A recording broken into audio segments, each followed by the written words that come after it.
बोलिए सदगुरुदेव भगवान की जय। श्री रमण बिहारी लाल की जय। कैसे समझा जाए जीव शरणागति में पहुंचा है, ऐसा महापुरुषों की कृपा से समझ में आया है।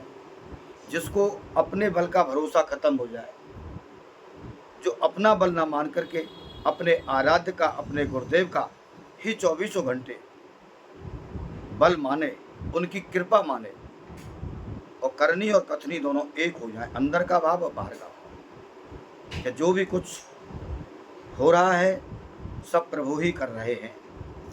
जो कर्तापने के अहंकार से बिल्कुल शून्य हो जाए, तो हम ऐसा महापुरुषों की कृपा से समझ पाए हैं, वह शरणागति ही है। अब शरणागति पुष्ट भी होनी चाहिए, क्योंकि उसको निर्भयता हो जाना चाहिए। शरणागति के चलते हुए प्राणी निर्भय पद को प्राप्त हो जाता है, क्योंकि उसको इतना बड़ा भरोसा हो जाता है उन चरणों के ऊपर, उनके विश्वास इतना बड़ा बढ़ जाता है कि उसको त्रिकाल में भी कभी भी भय नहीं लगता। क्यों कहा ना, जो जाकी श्रद्धा बसे ताए ताकी लाज, दीन बंधु दीनानाथ हमारी लाज आपके हाथ। जो जिसकी श्रद्धा में रहता है, जो जिसकी शरण में रहता है, उसे अपने बल का भरोसा नहीं रहता।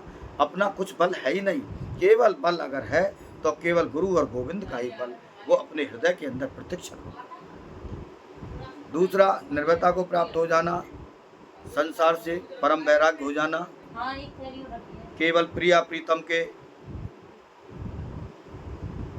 सानिध्य में रहना, 24 घंटे प्रभु अनुराग में डूबे रहना, उनके प्रेम में रहना, अलौकिक प्रेम में रहना, निष्काम प्रेम में रहना, ऐसा उस हृदय का भाव हो जाता है, उस आत्मा का भाव हो जाता है।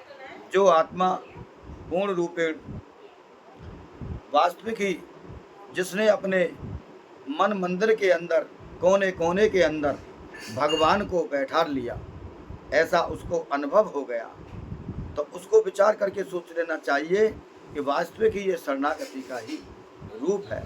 और शरणागति जब तक परम विश्राम की अवस्था वह जीव नहीं पहुंचता, तब तक भगवान की कृपा से, गुरुदेव की कृपा से शरणागति जीव की पुष्ट होती रहती है।